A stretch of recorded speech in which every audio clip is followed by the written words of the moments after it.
Hey y'all, welcome back to the channel. It's Bowen. In this video, we are going to be doing another Every Bit Counts challenge video. So I'm showing you everything that I preserved last week.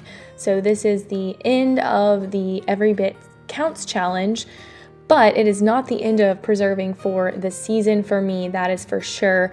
My garden is really picking up right now. I am in Texas, so fall can be a really prolific time for us.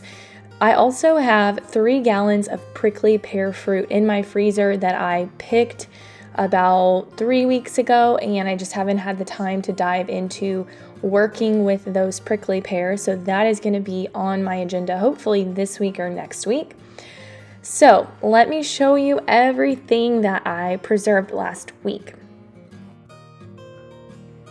I, of course, started the week with a large batch of herbs. I do my herbs in the dehydrator at 100 degrees for 1 to 3 hours. This is a batch of holy basil, also called tulsi. It's an awesome adaptogenic herb. It has a nice sweet flavor and it makes a really good tea.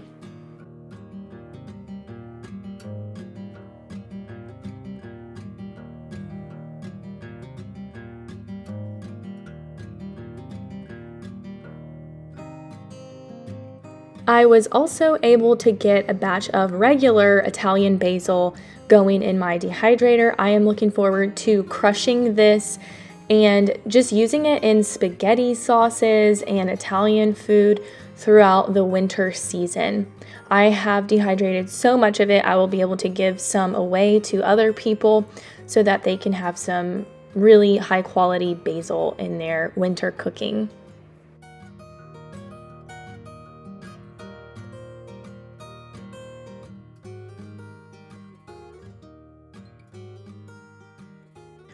Also on day 1, I processed a batch of eggshells. So what I do with eggshells is I use them in my garden as a slow release fertilizer. You could also just compost your eggshells, but I do not have a compost right now because I want to get a new setup.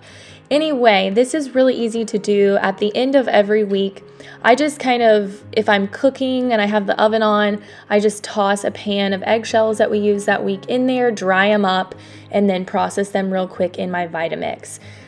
Once the eggshells are processed into a fine powder, I store them in a large container to keep safe until I am ready to mix them into my garden prior to spring. We are still on day 1 and I am getting a batch of bone broth going that I am going to can. So I know this isn't quite garden related, garden harvest related, but this is still me preparing for winter. I want to make sure I have a lot of good bone broth canned up and ready to go for any flus or colds or whatever comes up in the next season.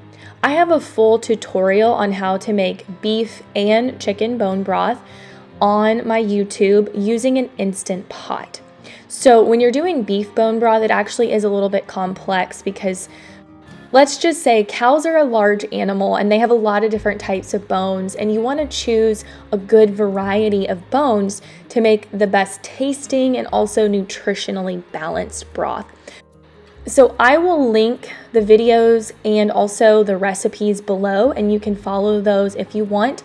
Using an Instant Pot makes this so easy, and I get a gelled broth every time. So I cooked this the day before. Later that night, I strained it. So I don't really strain my broth if I'm going to cook it and use it right away, but if I'm going to can it, I always strain it. I am straining it through just a very thin cloth. You want to avoid pressing the broth through the cloth because that is what will make it cloudy, or it can make it cloudy. So I just have to be patient and let it go through. It does take some time. I never reuse these cloths. I just use old ones and toss them away. They get too greasy and too nasty. I probably need to try figuring out a way to degrease them really well, but they just leave a horrible greasy chicken scent if I try to wash them with my normal towels. So I just cut a small piece of an old one and do that. After it's strained, I will put it in the fridge to let it cool so that the fat can rise to the top. When I'm canning broth, I take off all the fat, and that's always easier done if it chills for a little while. Day 1 was quite busy. Now we are on day 2 and I'm finishing up the broth. So I brought it back to a boil and then I am getting it ready to can. So I don't do any canning tutorial videos on my channel because I'm a beginner at canning. And with pressure canning, you really want to know what you're doing. And in canning in general, you want to do some studying and just make sure that you understand how to can things and you kind of understand the science. I can link some of the books down below that I have learned from and get recipes from.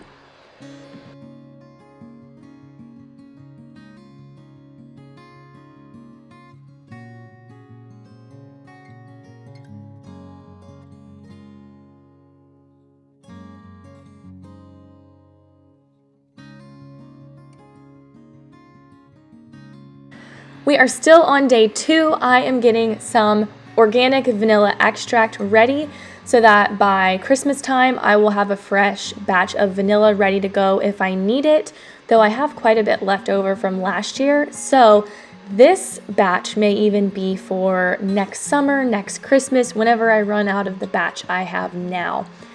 I will also leave a link for how to make vanilla extract. I have a link on my blog. It's super simple.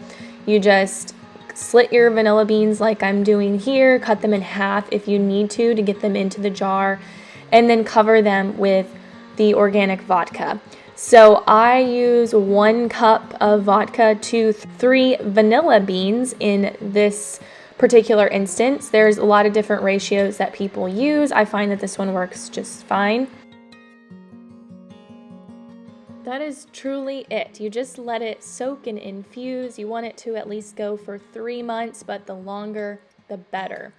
The other important thing is just to make sure that the vanilla beans are always covered with the vodka.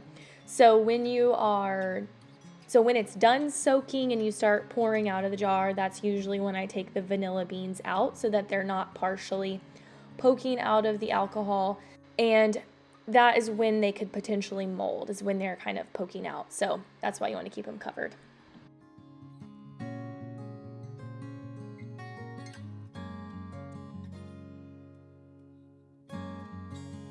As your vanilla beans sit and infuse the vodka, it is a good idea to give them a shake every now and then. On day 4, I had a little abundance of okra that I put away. All I do is dice, lay it out on a pan and let it individually freeze, and then after it's individually frozen, I put it in a bag.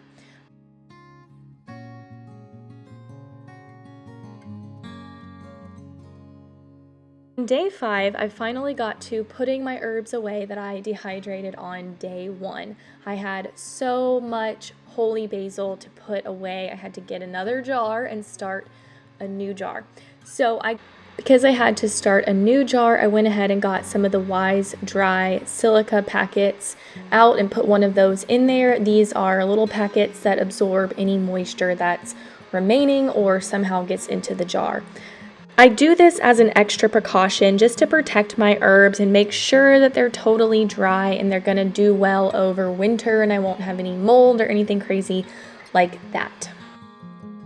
This is kind of my special little cabinet where I keep a lot of the things that I preserve. Something that I've been kind of preserving in this bowl is just my calendula flowers. So they are dried. They didn't do super well in the heat.